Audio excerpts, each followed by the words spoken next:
All right, what's popular YouTube? Another day, another demo. We got a hot match today. Furia versus G2, the European Clash for Cash. Not really, just blast. 4 hours and 30 minutes. This video is going to go up after the match is done. And what you're watching now is going to be the post game. You're going to watch this right after, or maybe in the middle of it. This video is going to go up. And I want to talk about my predictions here for this video. And then I'm going to do some heavy prep. So apart from this video, I'm going to watch probably an old Furia versus G2 match.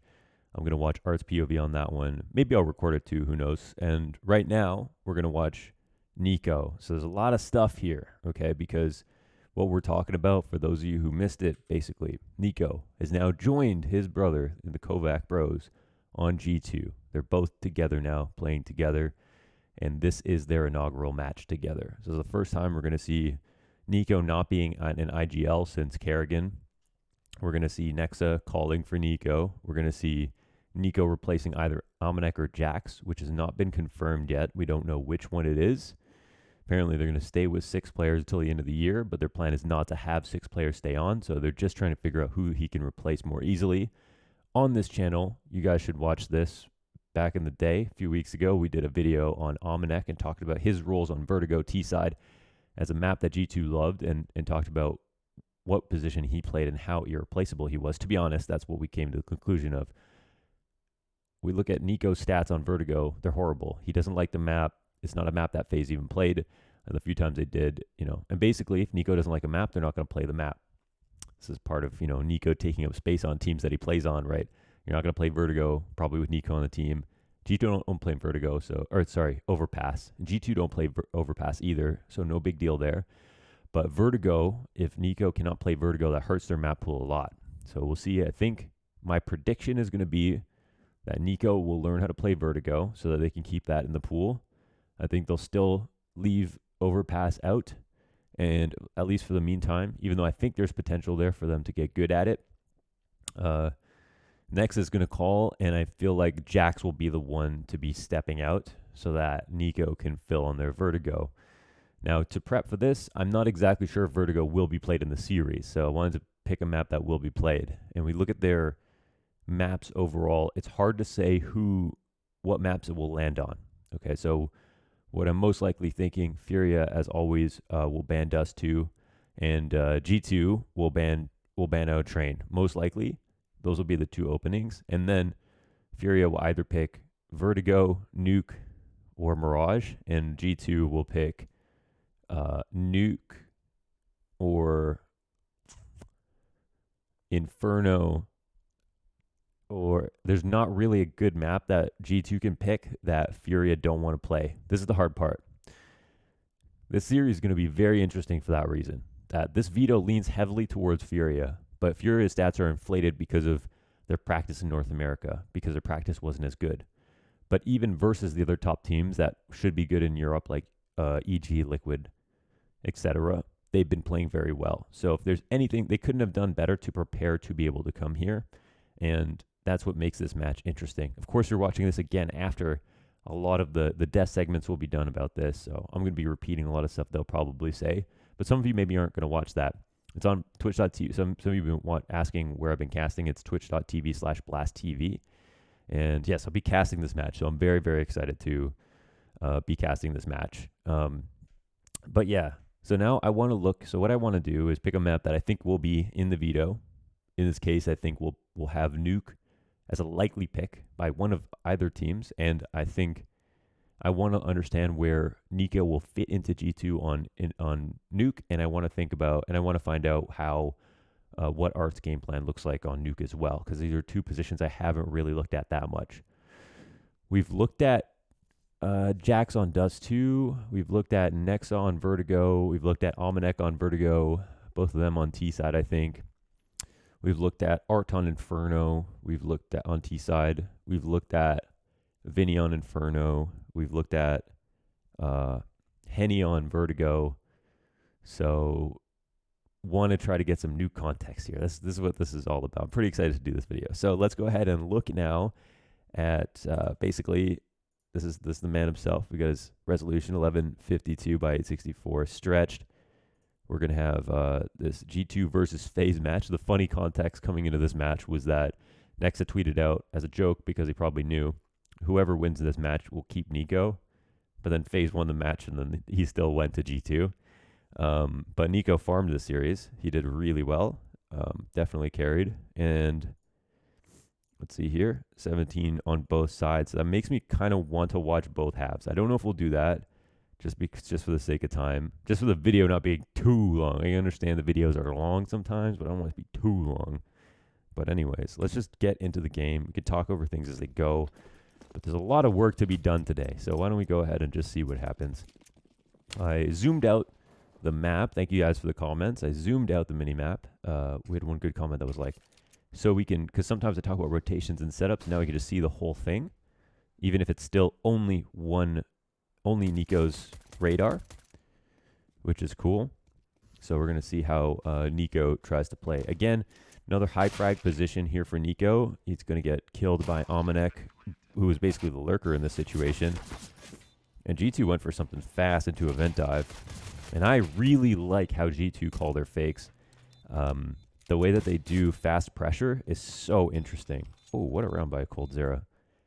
Because they'll throw tons of utility to make it look like a fast rush while they run down mid on Dust 2. They do that at long, or they'll do it on, Squeaky and outside. And I think it's a really great way to sell fakes, as opposed to something slow and meticulous where somebody could peek in. If you throw something like a full execute all on Squeaky, you kind of have to just turn away and hope you don't get blind and assume that they're coming and throw counter grenades. But the way Nexa does it is that he'll put so much pressure that you just have to stay turned. And then, by the time you're unblind, or by the time you can actually know for sure that there's no pressure there, they've already taken something else because they're moving fast. And I think that'll work. That works very well for G2. Something cool that they do. So here's NiKo's off angle. See how he responds. I think he heard a footstep outside. NiKo, this is very complicated, of course. Doesn't want to get caught off guard, so he'll be the first one to drop, which I think makes sense. They've still got enough people upstairs. So he gets to the stairs, and from my perspective, I'm thinking G2 are either walking down secret altogether, or they've just got someone getting secret control while they're outside wrapping heaven. So I think that was in the back of NiKo's mind, and we see on the radar that is the play. And Kirby's going to clear things out. This is a good bit of information for FaZe to get in this spot. And once they do this, actually continuing on with the double push is great. They'll be weak upstairs for 1 second, but they'll have a great flank. Now Hunter does get Kirby, but they still do extremely well here to get the 2 kills they grabbed. Now he probably should have got Jax as well. Jax absolutely gave him some time on that kill. But with this information, of course, this tells them a lot. However, G2 have already gone downstairs. Some really great rotations from G2, being very tricky. You could see that NiKo did not want to drop vents. He had a feeling that it was going to be something to do with upstairs at first. But the way that they recollected information was great. Again, that's a great way to think about it. You can rotate out because you're scared, but then you can also have a plan to call out a fake by pushing through the whole way. And we'll see if he'll do more of that in this match. And I'll skip ahead because, again, time is a great commodity. We can't have these videos go too long. So we've got the Deagle round, and it looks like he's just looking to farm some outside presence, but I don't know if we're going to find anything. Of course, the threat of fakes and lurkers is what helps thin the CT defense out even more. If you never throw a fake, you never have a lurk, then there's never a reason to watch your flank, and then the CTs are going to be so good at stopping your executes. So it's a very important concept on the T side to make the other team feel like you may throw a fake or may have a lurker. Very, very annoying to play against a lurker, even on rounds you're not lurking. We talk about this all the time, whether you use it or not. All right. A likely situation. But Hunter, versus bro, or versus cousin, excuse me. I bet a smile crosses his face every time he dies to Hunter. He's like, that son of a bitch. I should never give him my PC. My hand-me-down PC. Okay. Let me try to get something out of that round. It's not too great. So we get the aggressive lurk smoke outside. A nade to stop things. He's not playing aggro pushed up, though. They've got someone crossing the secret, which is a great way to defend outside. And NiKo will come back to watch on Squeaky. Again, we can hear that G2 are great at cutting noise.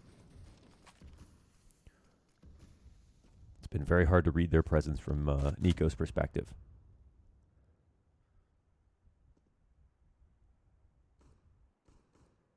Always prepared for this mini walk-up. So sometimes a player will walk up the side of mini on the wall because they'll be pretty hidden from a lot of spots like big garage secret unless you peek really wide. And then as soon as a flash comes over or a squeaky presence gets made, they'll turn the corner.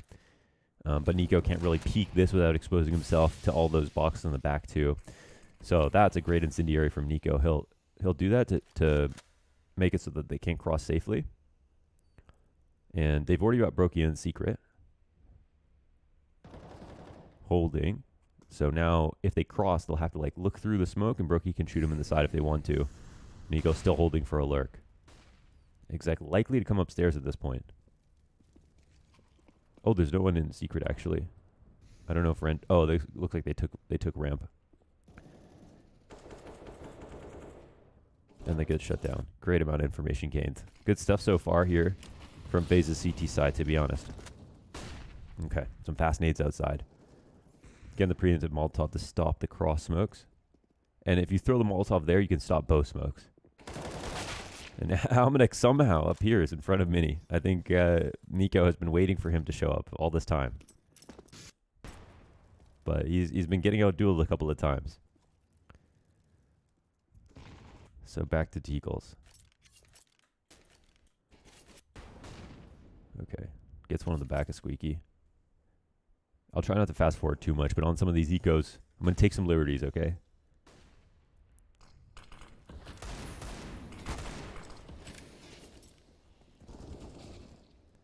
It will be cool to understand how NiKo joins into G2 as what should be a secondary caller. NiKo should not be the primary caller. Nex is a real in-game leader. NiKo can bring great ideas, but full game plan, I don't know. Coldzera was great. He did a candid interview where he said when he joined the team, it felt like the team was playing for each other, but by the end of the team, it felt like the team was playing for NiKo. Not a great Yelp review for NiKo from Coldzera. Not exactly glowing. But I love that Coldzera is willing to be that candid. And I mean, Coldzera is a heavyweight superstar as well. He can talk all the smack he wants. He can be as honest as he wants to. And if he has the best intentions of the team in mind, if he believes in the roster, I want to hear him be honest about all of these things. He owes NiKo nothing at this point.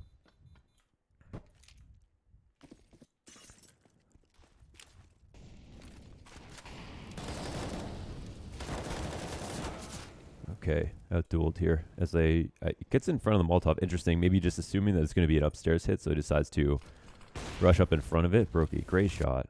That was nice. Okay, has a great op round to make up for things, and they come back into it. Let's see what happens now. So again, the same nade gets thrown. Smoke this time to make it look like a vent dive. NiKo will pop some shots through and look for a lurker. And once again, turns around out of paranoia. NiKo. When will he catch this lurker? Almanac is 1-0 versus him outside. Okay, vent dive denied. That's all that matters. They get the 5v3 vent dive denied, you're calm. You know they're not going to try that again, even if they do your 5v3. And that's it. They hunt down the last guy. Let's move on. Absolutely no aggressive pushes outside from NiKo. You can see his individual playstyle bleeds into his IGLing. But I think there is two modes. Sometimes it's ultra aggression from NiKo and FaZe. And then like 60% of the time it's like extremely passive. Like, let's try not to push because we're so talented. Maybe that's the idea that, you know, we are so talented, let's not push. But it's just an outdated style of CS for the current meta. CT aggression is required. And in my opinion, that's where Nexa comes in. Much better at it than NiKo, calling that stuff. All right, so here, this is finally the most kind of aggressive outpost that we've seen NiKo step to. out in front of red. Low sensitivity, no. 1.55 at 400. Probably a stressful situation here. Trying to clear everything again. He's got to worry about the mini drop off, but he can hear that. And then everyone else just walking outside. Okay, smoke lands. Don't know. Oh, okay, the first smoke lands. He's expecting a cross now. You probably see a few here. Oh, there's some info that he gets. No, not a single player. Oh, I must have misheard. I thought I heard 2 footsteps. So he catches the Almanac Lurk this time around. And we see that info is enormous, but FaZe still trade out very effectively. I thought I heard 2 pairs of footsteps there, but I guess it was just Almanac with some heavy boots on.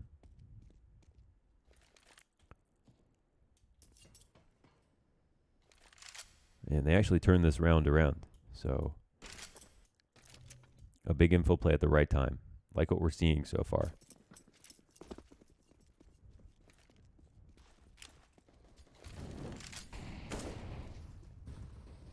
Nade goes down. We'll see in the second half. I actually don't know what the spots are for G2. Who's playing mini? Is it Hunter? Is it Nexa?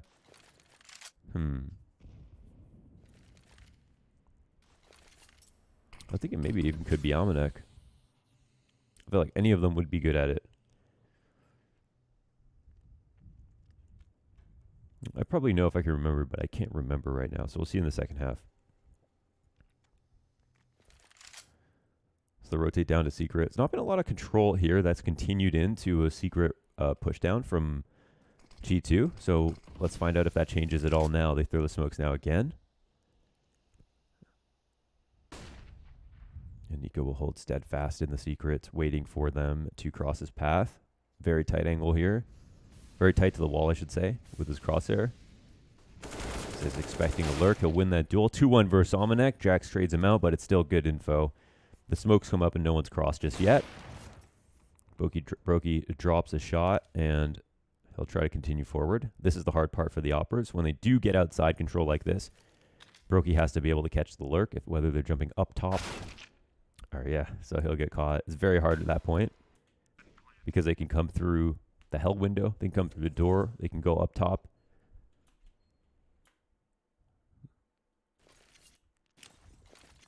And off that death, they lose. Okay, no smoke this time around. NiKo will push up dry. I think when we see something like this, where NiKo might be hoping that they don't come out that early, so the initial flashes slow him down to get into a strong position. And then NiKo's hoping he doesn't get hard cleared from Silo, which is unlikely. He's got a player, I guess, back inside Big Garage who could potentially check Silo once in a while. And actually, is Brokey outside Big Garage or not? No, he's not. I don't think so. Okay. Yeah, so he's just going to be kind of worried about this, but not too worried. So awkward to try to aim like this, of course. Smoke's coming outside. Let's see what the response is. It's never been a full commit so far. Almanac might walk sideways right into NiKo if he's going for the same lurk play behind Mini.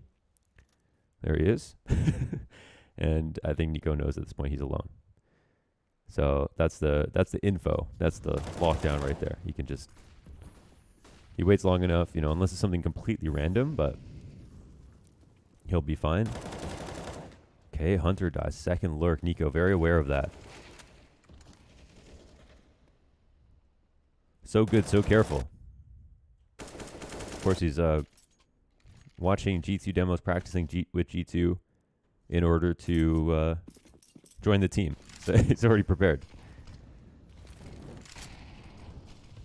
Okay, Molly behind the cross.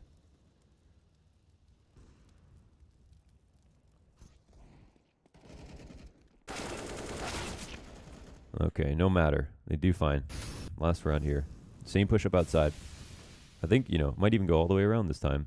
They're scared of him, yeah. So he goes for the full push. Oh! He actually gets the tank, but that's AK versus M4 right there.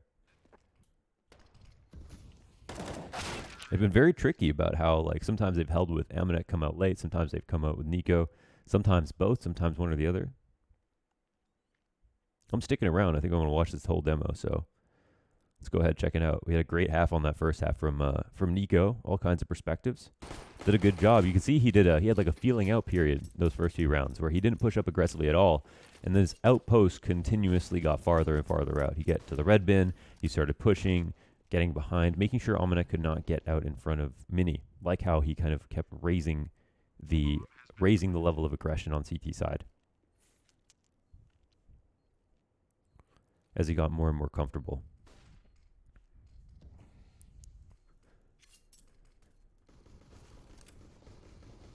All right. Well, NiKo being used as kind of a hard lurk here. Everyone else gets the kills. It's all good.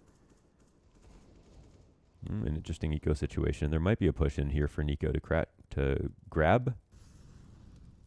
He'll clear everything. And they might follow him back. Predicts the back silo peak. I think that was the top hut player, potentially. See if they can pull this round back. They're going outside. A minute up. They're going to go back cross outside. They're going to split here with Squeaky, clear top hut from this angle. This is the best way to clear top hut, of course. And they've just got to worry about opposite vent and backside. So they're going to clear the vent area. They're still worried about it. They don't see anything. Some good protocols here. You can see from the angle clearing, it's all perfect, really. It looks a bit scary, but it's pretty much the best you can do. And they actually pulled this round back with that big rotate out from the outside. However, Nexa answers back with 2 Deagle kills and actually turns it into the 3K all by himself. Don't want to call it luck. Looked like it must have been some fantastic shooting based on how close together they were. This time around, NiKo wastes no time.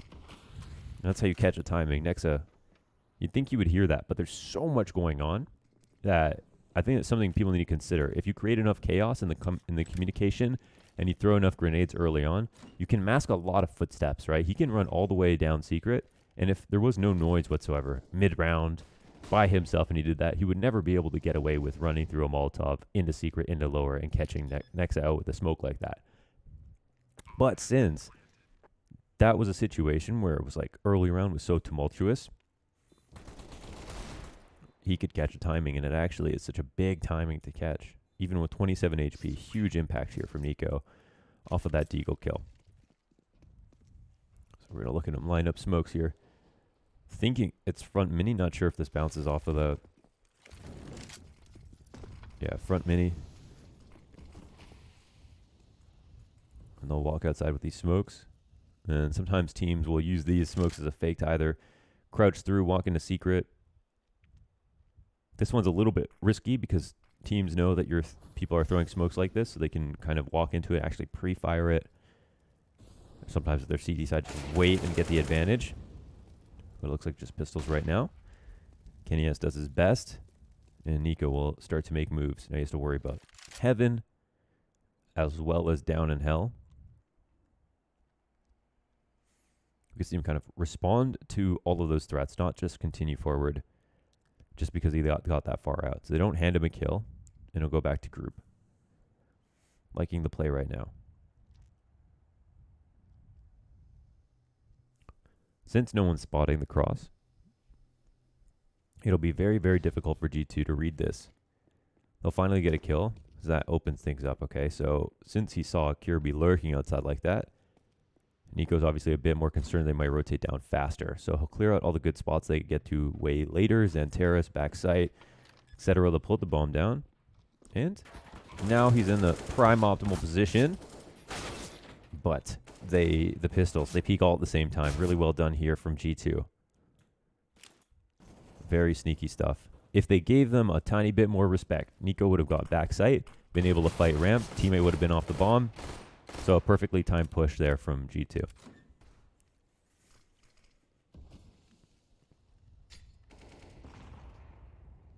was probably somebody in the vent that just came a walk in.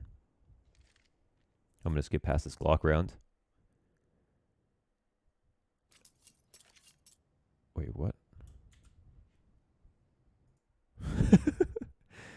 All right, we're going to go back to 9-10 here because... That was a Glock round, right? How the hell did he win that? Let's see. Oh, I didn't set the demo skip back thing to be a bit faster, so this might take a second. Gonna skip back again. And maybe one more time. Let's see how this works. Really archaic demo system, of course. They just put through an update to help with the demo to allow you to skip back a little bit more quickly. But I'm on a new computer and I didn't put that in the console yet, so 910. Okay, perfect. Well, that gives me some freedom as well. Okay, let's go ahead see that how this round plays out. Again, yeah, Glock no armor, 42 health already, and he kills Hunter, trying to exit the door. Hunter's pissed. Crazy, they don't even have the bomb in control. And I'm assuming no one else has guns. Oh, Cold Zero maybe had armor from the last round.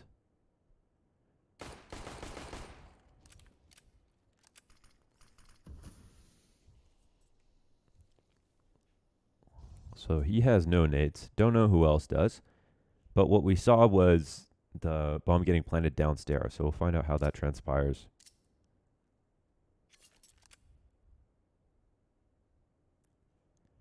They're going to go in to try to split through mini with the guns that they have. And actually, they're working on a split where they're looking for a heaven push as well. And NiKo's doing some incredible damage right now with just a Glock.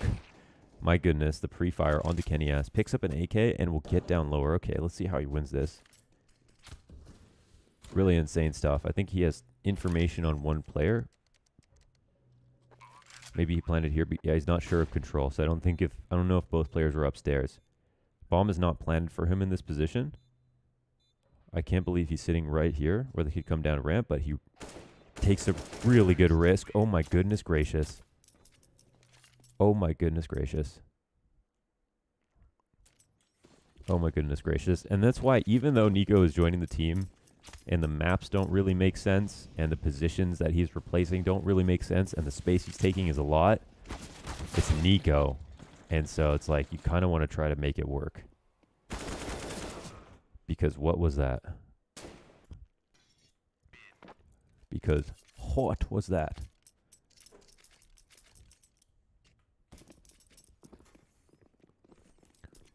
Okay, NiKo Knob looking for the mini player. Actually drops a shot and dies because of it. Basically just need to hit that. The mini player knows that that is what's going to happen. So mini player is actually Hunter. So it'll be very interesting. We've just seen that. To see if Hunter will continue to play in mini or where. Who's going to play where? Because even though he's coming in to replace Almanac and Jax, he's not just going to take Almanac's and Jax's spots on CT side. There's no way he's going to be like that humble. Like it wouldn't make sense to do that, right? Because Almanac and Jax are just not going to play the most important spots on the map. But that means Hunter and Nexa will get moved around potentially.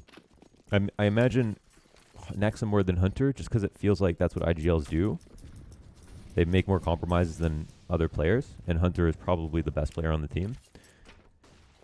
But where are those concessions going to be? That's the big question for me.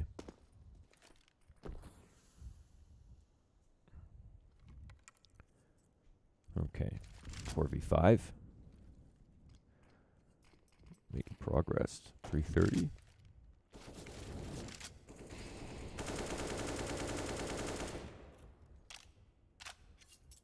Let's see. So far, it's been a very interesting demo from a lot of positions. I think it's actually great that we actually zoomed out the radar. So shout out to whoever made that comment.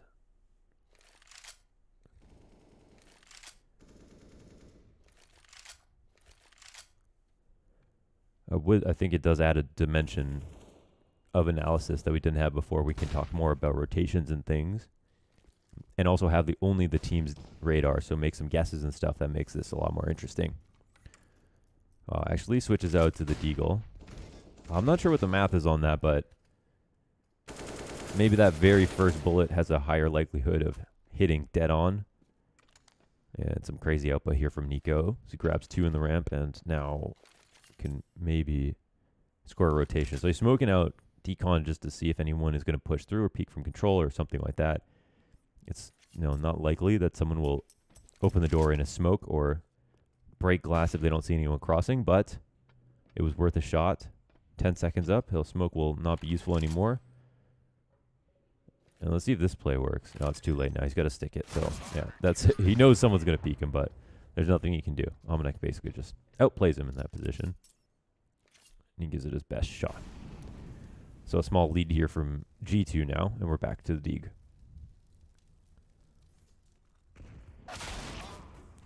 He named his Deagle one NiKo. Like one Deagle, one Deeg.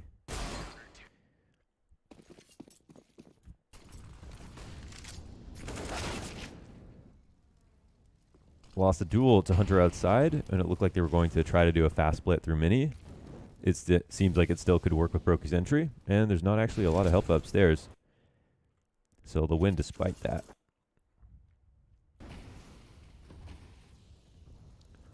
NiKo coming through, looking for lurkers. He'll cut spot a shadow. Nexa goes down, and it looks like sometimes Nexa will play outside.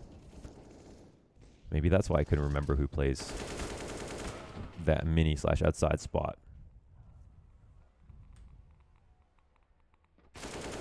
Go for the overstack. It's actually a great round here for G2 after the trades go down. I mean, yeah, yeah. To bring it back is a pretty good situation for G2. Okay, they win. All right, let's see how this goes. He's going fast outside with a spawn. In through lower, and he's looking to catch. You see how he does that? He's looking to catch Nexa again with that smoke out.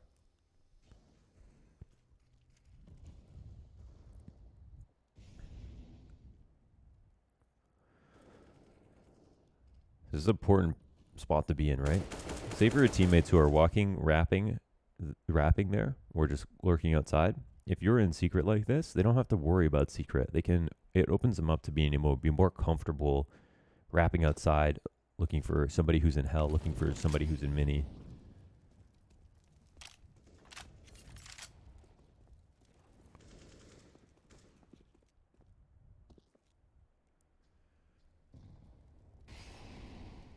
And this should be a pretty decent split, I assume. They have pushed. So G2 read it correctly. The wrap outside, they push into hut. And NiKo will sit here patiently because they've done enough taking the site, and they have everybody there ready to fight.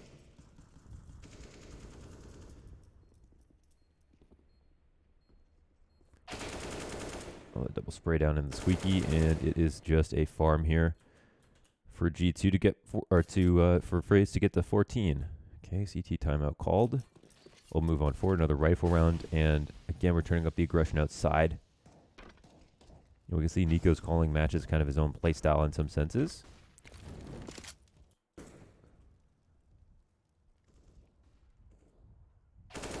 Definitely okay. Don't know if you heard a footstep there, but definitely like how he called how he's been calling the T-side nuke so far.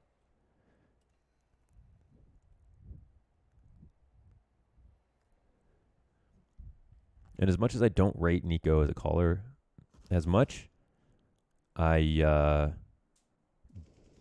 do think, because he spent so much time and effort with developing his own playbook, having to do it, he's going to be so valuable as a second IGL. As long as there's no overcall situation. But nobody knows better than a previous IGL that you should not overcall, right? Like IGLs or people who have been IGLs in the past have respect for people who call, because NiKo doesn't want to do it anymore.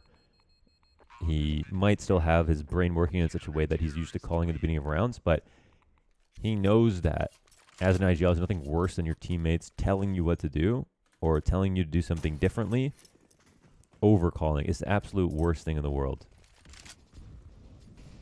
Okay. The reason we hold the smoke is because CTs are always pushing up to look for this push.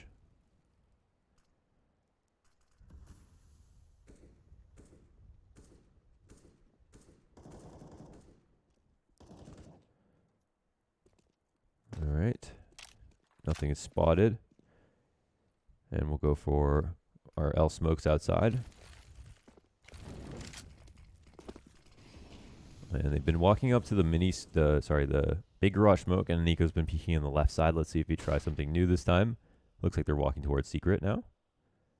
So this is the way that these smokes can be used as a fake. Of course, it's not perfect for stopping people from peeking from heaven.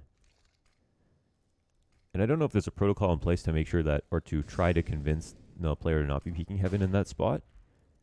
But that is one exploit of it. But if you don't spot it from heaven, then it works as a nice fake. Okay, they'll spot someone in a decon. And it's a real force-up round here from G2, but I think, oh my goodness gracious. Maybe we should have watched the Nexa demo.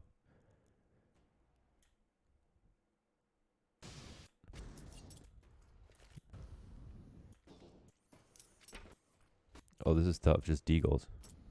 I don't think they win this round either. Okay, give it your best shot moment, see what that deagle can do. Not a whole lot, and they'll lose 16-14. Oh my gosh, I didn't even know that G2 lost that round. I didn't even know that FaZe lost that map. All right, well, that's that. That was a good one. So you're watching this video, you've already watched the G2 Furia matchup. It might be cool to watch this to get some context. The last time that G2 and FaZe have played each other, and see how NiKo plays on both sides, and then compare that with how NiKo fills in on Nuke on Furia G2. On Furia versus G2. Sorry, it's very confusing. Crazy that Furia is the most stable roster in this group. And this whole group is very interesting, of course, because we have the, VSM edition. Everyone wants to see VSM play on MIBR.